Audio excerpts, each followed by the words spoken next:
nggak? Udah, tungguin dulu. Nanti kita mau. Duduk. Kalau di sini duduk. Kita mau gunting kita dulu, ya. Doain semoga usahanya Bang John. Doain semoga nanti bisa nambah karyawan lagi.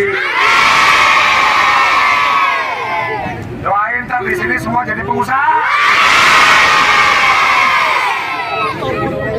Jadi,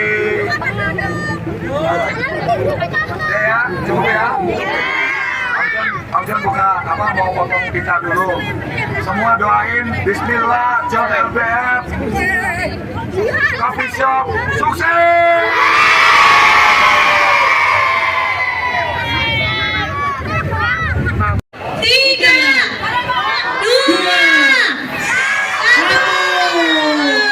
Berikan tepuk tangan yang meriah.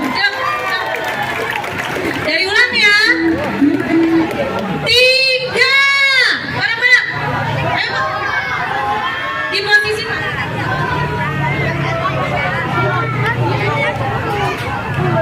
Bareng-bareng ya.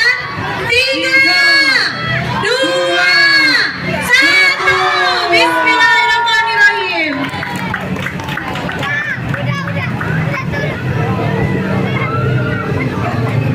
Gak ada perasaan canggung ataupun risih bergaul dengan saudara-saudara kita, karena prinsipnya juga semua orang kan sama ya, gak ada beda-bedanya. Harta itu kan bukan menjadikan alasan kita untuk tidak mau berbaur dengan masyarakat, tetap rendah hati dan gak ada risih-risihnya. Karena apa ya? Ya memang kehidupan saya, masa lalu saya kayak gitu, bergaul dengan anak-anak, dengan siapapun, dengan golongan usia dari kecil sampai dewasa semuanya kita bergaul.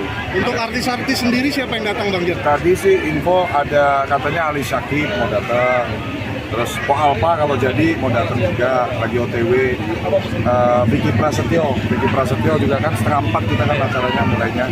Jadi doain aja, mungkin lagi masih pada di perjalanan macet. Jadi ini pilot project selanjutnya dari bisnis saya yang insya Allah bisa jadi inspirasi dan motivasi untuk masyarakat Indonesia setelah kita 2 tahun lebih, hampir 3 tahun dan bahkan sampai sekarang masa pandeminya kan masih ekonomi mulai bergerak lagi. Jadi ini konsep usaha ini adalah memaksimalkan ruko 3 lantai, semua lantainya produktif dari lantai 1, 2, dan 3. Lantai 1 kita buat coffee shop, lantai 2 adalah penyewaan kantor virtual untuk klien-klien yang mau bikin PT, CP, urus legalitas bisa datang juga ke lantai 2. Nanti dia ngobrol-ngobrol bisa turun. Jadi cross sellingnya juga ada. Nah lantai 3-nya itu kita di bidang entertainment, produser film, promotor musik, terus sama di bidang KOL. Jadi nanti kita ada melibatkan KOL, influencer yang punya pengikut banyak. Hari ini yang udah kelihatan itu ada Inyo, dia punya pengikut 8 juta lebih di TikTok, sama Bondit itu juga cukup terkenal di TikTok, ada 5 juta lebih pengikutnya. Nantinya mereka ini akan kita maksimalkan, kita akan manfaatkan untuk mensupport UMKM, karena kita tahu bersama kadang UMKM yang sudah berani memulai bisnis, mereka terkendala di strategi pemasaran. Mereka nggak tahu bagaimana caranya memaksimalkan supaya produk-produk bagus mereka juga bisa masif terjual di market.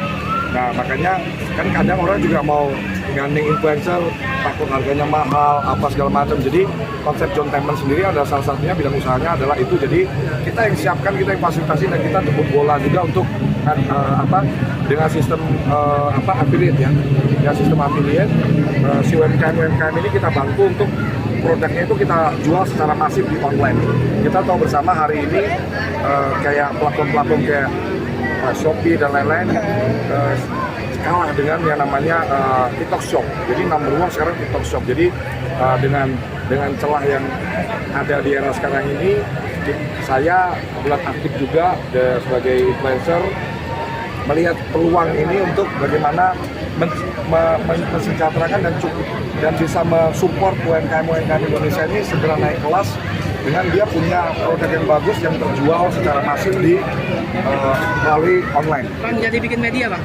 Jadi kita mau buat media infotainment ya. Johntainment itu nanti juga jadi ada platform digital dan insya Allah juga ada punya apa ya kayak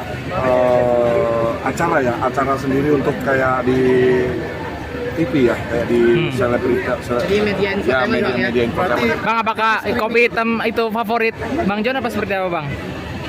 Jadi kan kopi ini dulu tuh saya mau beli kopi ini aja nggak bisa, teman, demi Allah. Waktu saya main guru tuh kadang ngutang dulu, Pok besok ya bayarnya gitu. Kenapa saya kopi ini selalu ada di tangan saya? Ini kopi biasa kok yang kita bisa dapetin di pinggir jalan Starling gitu. Saya hanya berharap ketika saat bibir saya bersentuhan dengan gelas kopi ini, kita terus flashback ke masa lalu, kita terus ingat ke masa lalu. Karena nggak ada yang bisa kita raih dengan kesombongan. Kalau teman-teman yang mungkin belum terlalu mengenal saya, melihat penampilan saya, melihat barang-barang yang menempel di badan saya, itu berpikir adalah itu jati diri saya, itu bukan. Ini di media kita harus punya yang namanya personal branding. Alhamdulillah dengan personal branding yang saya bangun ini, saya menjadi secara offline maupun secara online cukup dikenal gitu. Jadi gampang, tato kanan kiri, cincin penuh, yaitu Bang John. Jadi ini jadi eye catching gitu loh. Karena memang saya sebagai ahli strategi pemasaran juga butuh banget yang namanya terus eksis gitu. Terus eksis. Jadi gelas kopi ini banyak maknanya untuk saya ketika saya minum. Jadi kita gelasnya tuh rasanya tuh kayak, oh yaudah, gue dulu pernah dari bawah, jangan pernah hina orang, jangan pernah sombong sama orang, jangan pernah takabur, supaya kita terus bisa jadi dapat rezeki dari Allah untuk kita salurkan untuk banyak orang. Bang, selain kenangan, ada filosofi tersendiri mungkin? Ya, satu hal yang paling saya ingat dari gelas kopi ini, saya pernah yang namanya sampai dikejar-kejar, kopi lu belum bayar kemarin. Sama kan biasanya kalau di gantangan kan di lomba burung tuh ada namanya pedok-pedok, meja-meja untuk mereka jual mie instan, gorengan, sama kopi begini kan untuk peserta. Jadi mereka belinya di sekitaran lomba burung itu. Sampai ya kadang lewatin pedoknya pura-pura nggak ngeliat gitu, empoknya manggil, John, kopi lu belum dibayar kemarin. Ya ntar Pok, tunggu bayaran dulu gitu kan. Nunggu apa dapat bayaran hari ini gitu. Kayak ujung-ujungnya juga sama juga, ntar begitu udah dapat amplop, udah bayar buat utang temen lagi kan. Biasa kan kita bayarin dulu deh, bayar, habis lagi, lewat lagi, pura-pura bego lagi gitu. Ngalamin. Jadi memang saya juga nggak tahu teman-teman, dan bahkan saya kepikiran aja nggak pernah. Saya di titik hari ini punya, alhamdulillah sampai dengan buka kopi ini kan karyawan saya udah 200 lebih, dan beberapa teman-teman pengusaha bahkan tadi melihat antusiasme ini sampai tertarik pada, John, kita besok buka di daerah yuk, ini antusiasmenya luar biasa nih, exposure lu gila-gilaan, maksudnya lu buka web ini dengan konsep kayak gini, karena ini sebetulnya kan kalau lihat kopi shopnya ini kayaknya kecil ya, tapi kita maksimalkan uangnya itu dari online itu.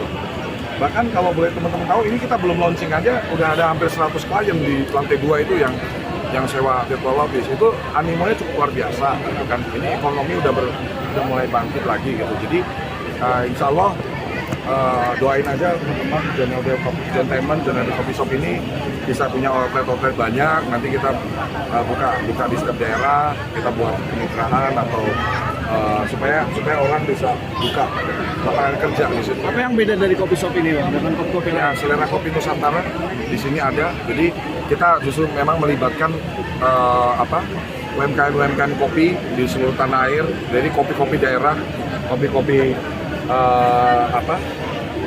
setiap daerah kan ada ciri khasnya gitu kan. Jadi kita tampung di sini sehingga orang mau ngopi di sini dia pengen kopi Aceh, pengen kopi Bengkulu, ada semua di sini. Terus untuk makanannya juga ada. Saya lagi mau mencoba untuk ekspansi ke bisnis restoran. Jadi ada, meskipun ini mungkin ada sebagian teman yang ngasih tahu, yakin lu ayam geprek. Ya tapi ayam gepreknya ada namanya Jontor gitu kan. Ya Jontor, jadi ayam geprek yang kalau dimakan bisa bikin bibir benar-benar jontor untuk pecinta pedas benar-benar. Nanti lagi kita coba jajakin seberapa besar animonya, dan insya Allah nanti kita ekspor ke bisnis restoran. Bang, siap bersaing dengan Starbucks nih Bang?